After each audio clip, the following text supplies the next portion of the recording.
বাংলাদেশের স্বার্থ রক্ষা করেই ভারতকে ফারাক্কার সমস্যার সমাধান করতে হবে, নইলে সুসম্পর্কের সুযোগ হারাবে ভারত, এমন হুঁশিয়ারি দিয়েছেন স্থানীয় সরকার মন্ত্রী ও বিএনপি মহাসচিব মির্জা ফখরুল ইসলাম আলমগীর।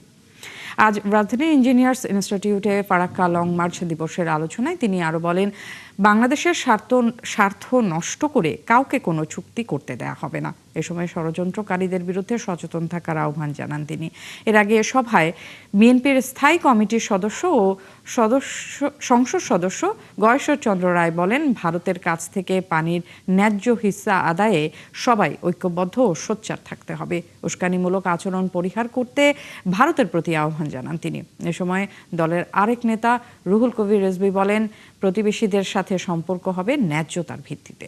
ভারতের সরকারের কাছে স্পষ্ট বার্তা জানাতে চাই এই আলোচনা সভার মধ্য দিয়ে, যারা ভারতের মাধ্যমে অবিলম্বে এই ফারাক্কার যে চুক্তি, সেই চুক্তি বাংলাদেশের জনগণের সঙ্গে আলাপ করে তাদের অভিপ্রায় অনুযায়ী, তাদের চাওয়া অনুযায়ী এটাকে সম্পাদন করতে হবে। এটা খুব পরিষ্কার কথা হবে।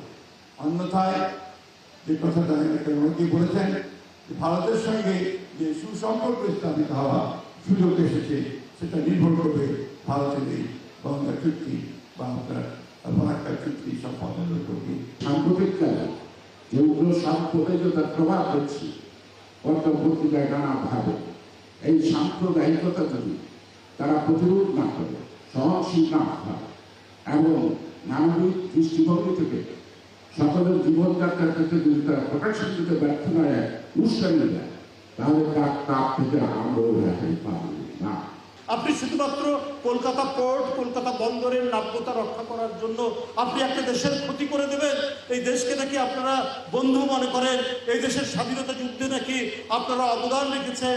এটা সত্যি কথা, কিন্তু আপনাদের অন্তরে তো তাহলে প্রকৃত ভালোবাসা, প্রকৃত বন্ধুত্ব ছিল না।